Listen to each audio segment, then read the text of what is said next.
Hey guys, and welcome back to another Python video.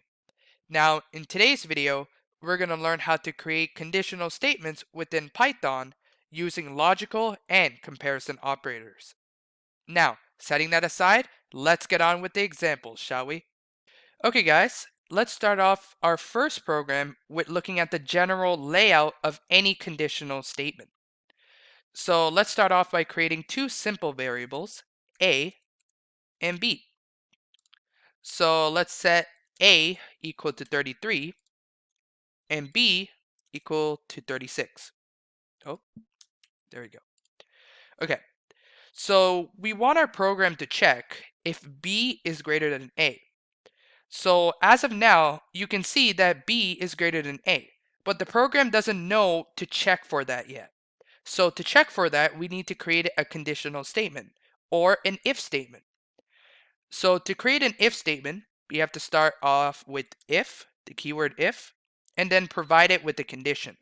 So if b is greater than a, that is our condition. And the greater than symbol right here is known as a comparison operator. So if I add it with the less than symbol right here, that is also a comparison operator. So is the equal sign right here. All of these are comparison operators because they compare the value of two or more variables. Okay, so once we add our colon and press enter, you'll see an indent, which means you have created your if statement correctly. And now here in this section, we can add our instructions. So let's say we want to print out a message. Let's say print b is greater than a.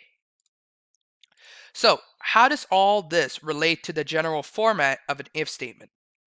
Well, to create an if statement, you first have to start off with the keyword if, and then provide it with a condition, at least one. You can add many conditions using logical operators, but we'll get into that in a later example. So you need to follow it with a condition. And in our case, the condition is b is greater than a. So as long as this condition is true, or if this condition is actually happening in our program, this message will be printed to our screen. So whatever code you put in this section, it will be executed as long as this condition is met or true. Okay, so now you know the general format of how to create an if statement. But what if we wanted to look for another condition? What if we wanted to look for if A is greater than B instead of the other way around? Well, we need to add in another conditional statement known as an else statement. Now, an else statement doesn't take any condition because what it does is that it only executes instructions if a condition is already proven false. So I'll explain it to you just in a sec.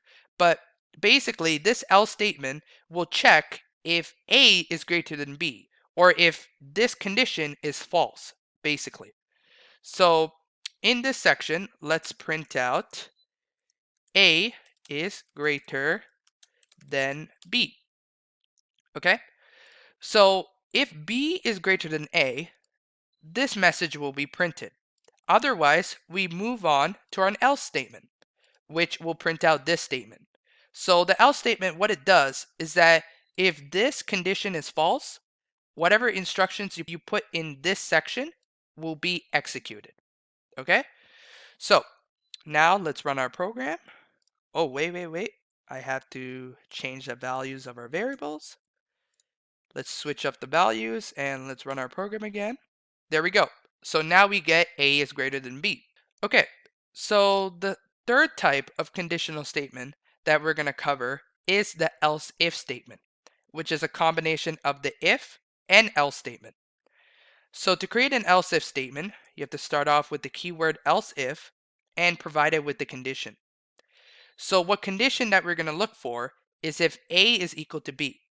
So we're going to put in A is equal to B. Oh. And then we're going to print out a message saying A is equal to B. Okay. Now let's just change up the values here, make it equal, and then let's just run our program again. There we go. We get A is equal to B. So an else if statement is often put before an else statement, but after an if statement. So it's usually used if you have more than two conditions in your program or two conditions that you want to look out for. But just remember that the general format of using if statements is that you first start off with an if statement. And if you have more than two conditions, you put in an else if statement. And then you end off your branch of conditional statements with the final else statement. Okay, so that's the end of our first example. Let's move on to the next one. Okay, now let's move on to a more complicated example, which deals with conditional statements using logical operators. And the logical operators that we're going to use is and or. So let's look at the example program shown right here. Our program is going to ask our user their average and summer savings. And using that information, we're going to dictate if the user is able to go on vacation. So let's start with our initial if statement. And our initial if statement is going to look at average savings and summer savings within a certain threshold. So if we say average savings is greater than or equal to 80, and summer savings is greater than or equal to 500. Okay. Oh, sorry, not and. It's supposed to be or. Okay. So you might be wondering, what does the or operator do? Well, if you recall to our last video, an if statement checks for a condition to be true. And if it's true, it does some instruction. So in this case, our if statement checks if this condition is true or if this condition is true. So if the average savings is greater than 80, but our summer savings is less than 500, it will still execute any instruction that's placed in this section because it's checking if only one or if either of these conditions are true. So if this condition is true, then it doesn't matter if this condition is false and vice versa. It will still execute the instruction. So let's write in our instruction, which is going to be a print statement. And let's say you are able to go to Europe. Okay? Now, we have three conditions in total. So our second condition is going to involve an else if statement. So else if average savings is less than 80 and summer savings is less than 500. Okay. Okay. Okay. So let's add another and here. Make this right like this. And savings greater than 80. 50. Okay. So that's our condition right now. And let's say print, you are able to go to California. Okay. So unlike the or operator, the and operator actually checks if both conditions are true. So right here, we have kind of a complicated condition, but if you actually dissect it, it will be much simpler to understand. So let's look at our first condition. We are checking if the average savings is less than 80 and if the average savings is greater than 50. So we're looking for if the average savings is in between 50 to 80. And we are also looking for if summer savings is less than 500. So if all of these conditions are true, then we will get this statement. But if at least one of these conditions are false, we won't get it because we're using the and operator.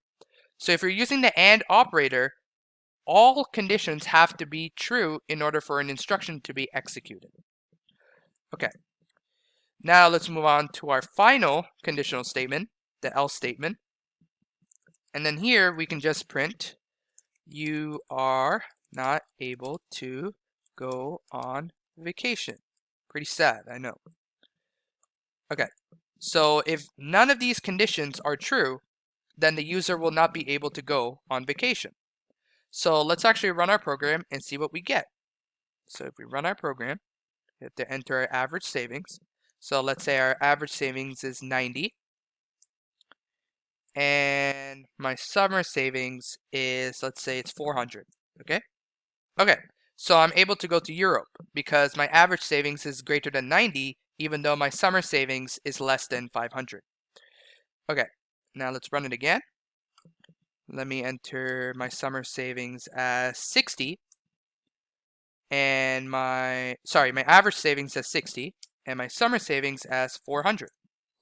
Okay, I'm able to go to California because my average savings is in between the range 50 to 80, and my summer savings is less than 500. So let's actually do something else. Let's say my average savings is 10, and my summer savings is 10. I'm not able to go on vacation because none of these conditions are true. Okay? So that's basically how conditional statements work with logical operators. There's actually one more logical operator that we haven't covered, which is the not operator, which we're going to look at in a later video. So that's the end of today's lesson, guys. I hope you enjoyed it. If you did, please remember to like and subscribe, and have a great day, guys. See you in the next one.